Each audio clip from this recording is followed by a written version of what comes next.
A shop in Liaoning explodes, injuring 4 and shattering glass 200 meters away. Residents protest property fee, police side with the management. Yunnan Metro Company owes over 200 million in wages and pensions. County government abolishes over 900 institutions in reform. Changsha school served rotten tomatoes, students suffer vomiting. On the morning of September 13th, an explosion suddenly occurred at a street-facing shop in Dashiqiao, Yinkou City, Liaoning Province. According to official reports, the incident injured 4 people. The blast was massive, and a cloud of dust rushed into the street. The shop was a 2-story building, and the doors and windows were blown off, while the glass shattered, leaving the structure severely damaged with only the framework remaining. Debris was scattered everywhere, and the scene was chaotic. Someone lay on the ground in front of the shop. Ambulances and fire trucks quickly arrived at the scene. Nearby buildings and vehicles were also affected, with windows shattered even 200 meters away. Across the street, the windows of a 5-story building were blown out. A local shop owner told reporters that the explosion also damaged her car's windows. She said, "The blast happened at a restaurant. My shop is 3 or 4 doors away, and part of my store was damaged. My car was hit, and the glass broke." That same day, a worker at a nearby pharmacy said that they were already at work when the explosion occurred. It was around 7 in the morning, about 200 meters from our shop. Suddenly, there was a loud boom. At first, we thought it was an earthquake, and then the ground started shaking. The glass in our store shattered. On the morning of the 13th, the Dashiqiao Emergency Management Bureau released a report stating that at around 7:40 a.m. on September 13th, a tank of liquefied gas leaked at a shop near the east gate of Jiandijiayuan community, causing a flash explosion. 4 people were injured. Chinese netizens expressed their frustration, saying things like, "It's always either natural gas or gas leaks," and to sell off large amounts of expired natural gas, they don't care about people's safety. Diesel stoves are clearly the safest, but they insist on using such dangerous things. Another comment said, "Liaoning has had these incidents for years. What are the authorities even doing?" There have been similar incidents in Dashiqiao before. On March 28th of this year, a liquefied gas tank leaked in an apartment at Panlongshang Water Residence, Building 24, also causing an explosion that injured 2 people. Residents described the explosion as feeling just like an earthquake. On September 12th, residents of Phase 6 of the Chenhe Shijia community in Longhui County, Shaoyang City, Hunan Province, protested against the property management's unreasonable parking fees. The protest was met with police intervention, and several people were arrested. Recently, the property's management company issued a notice stating that parking fees would be charged for all vehicles. According to their policy, each car owner would need to pay 200 yuan per month starting October 1st. The company claimed this fee was for maintaining the parking lot's daily management and facility repairs. However, this announcement sparked strong dissatisfaction among the residents. Many residents stated that when they bought their homes, it was clearly promised that parking spaces would be free. They feel this new fee is a disguised price increase, breaking the original promise. At around 10 a.m. on September 12th, dozens of residents gathered in front of the property management office to protest and demand an immediate cancellation of the fees. Mr. Zhang, a resident, said, "We're just asking for a reasonable explanation, but the management keeps avoiding us." By 11 a.m., as more residents gathered, the situation became tense. Some residents grew emotional and clashed with the property management staff. A witness said that the confrontation initially involved arguing, but the situation soon got out of hand. Police arrived at the protest after receiving a call, trying to persuade the residents to leave. However, the residents refused to go, insisting on a dialogue with the management to resolve the issue. Around noon, a group of special police officers equipped with riot gear suddenly arrived. They forcibly dispersed the residents and started making arrests. Ms. Liu, another resident, angrily said, "We were just expressing our demands, but they treated us like criminals. They arrested at least 7 or 8 people, including both men and women, and even some older folks." The residents expressed strong dissatisfaction with the police's intervention.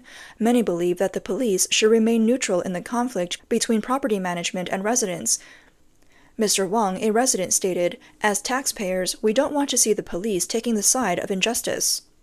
As the news of the incident spread, some people online voiced their support for the residents' rights. One person commented, "The property management should justify the fees they impose." Another person added, "The property fees are already high. Adding a parking fee is just exploitation." Some legal professionals also joined the discussion. Lawyer Mr. Chen shared on his social media, "Legally speaking, the property management company does not have the right to unilaterally change the parking fees. Residents are entitled to raise objections." He further pointed out that the police should remain neutral during law enforcement to avoid escalating the conflict due to improper actions. After the incident, some of the arrested residents were released, but several others are still in custody.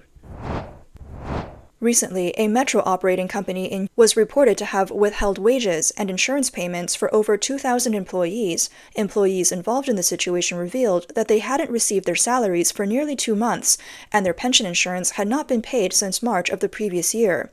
On the morning of September 11th, an employee of Yunnan Jingjian Rail Transit Investment and Construction Company Limited confirmed to reporters that the company was indeed behind on wages, with no salaries issued in the past 2 months. Pension insurance payments have also been suspended since March of the previous year. According to a letter provided by a concerned person online, the company owes over 27 million yuan in wages for July and August this year alone. Additionally, pension insurance, housing funds, and corporate annuities have not been paid since March 2023. The total amount, including unpaid wages, has reached 200 million yuan. On September 9th, the Transit Division of Kunming Public Security Bureau issued a notice about potential risks to employee stability due to unpaid wages.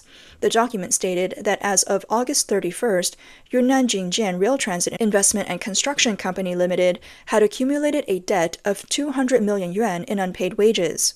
The notice urged the company to address potential instability and safety hazards stemming from wage arrears and to keep a close watch for signs of protests. This isn't the first time Kunming Metro has faced criticism for wage arrears.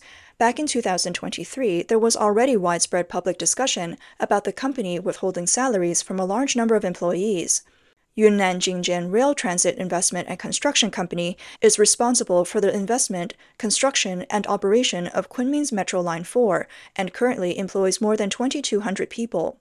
In China, wage arrears have become increasingly common. Workers rely on hard-earned wages to make a living, and when they can no longer do so, they protest. For example, Guangdong Meizhou Zhihai Electronics Technology Company Limited hasn't paid wages for 2 months. On September 11th and 12th, workers went on strike, demanding their salaries. Earlier, on July 24th, the company had already faced a collective strike due to wage arrears. On September 11th in Guangxi, workers of China Petroleum First Construction displayed banners demanding payment after months of unpaid wages. On September 10th in Zhengzhou, Henan, investors protested outside Zhongyuan Trust after it defaulted and failed to make payments. On September 4th, bus drivers in Jimo District, Qingdao, Shandong, went on strike after not being paid for 8 months. Special police arrived and violently dispersed and arrested the protesting drivers.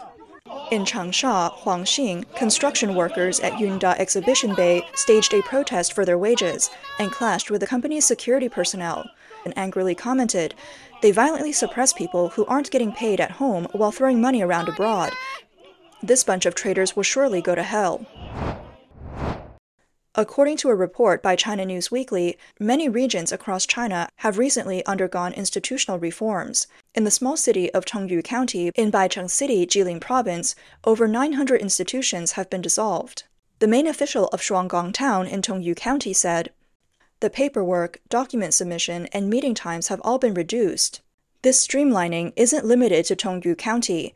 In the latest round of local institutional reforms, many other areas like Hunan, Shandong, Sichuan, Jiangxi, Guangxi, Zhejiang, and Jiangsu have also downsized or abolished numerous grassroots coordination institutions." A netizen remarked, "It's shocking to learn that over 900 institutions have been dissolved in Tongyu County alone. What were these institutions doing before? Were they just discussing without taking any action? If they can be so easily dissolved now, what was their original purpose?" Former CCP leader Deng Xiaoping once claimed, "The Communist Party has fed 1.3 billion people." However, Chinese-American writer and critic Cheng Po-kong refuted the statement, arguing that it's not the Communist Party that supports the 1.3 billion people, but rather the 1.3 billion people who support the Communist Party. Chinese citizens shouldered twice the burden compared to citizens of other countries just to sustain the CCP's dual structure of party and government. From the central government to the grassroots, institutions are duplicated, including the military, public security, judiciary, enterprises, schools, and even rural units. The CCP admits that it doesn't have just 2 sets of teams, but 5 sets of teams, including the National People's Congress, the Chinese People's Political Consultative Conference, the Central Commission for Discipline Inspection, and more. During the Western Han Dynasty, 206 BCE to 25 CE, China had a sparse population. Back then, one official was supported by every 8,000 citizens. Now, in the People's Republic, one official is supported by every 26 citizens. Modern China is, in essence, a feudal exploitative society. Apart from officials, Chinese citizens also have to support party members. Driven by the interests of solving organizational issues, the number of CCP members has continued to expand. From 1997 to 2002 alone, the party's membership surged by nearly 6 million, reaching 66 million. By 2015, it had swollen to 86 million, a number comparable to or exceeding the population of some large countries. This massive party-state bureaucratic group is like a parasite on Chinese society. To sustain this multitude of officials and party members, the Chinese people are forced to bear an extraordinarily heavy burden. Each year, the expenses for official banquets alone reach 200 billion yuan.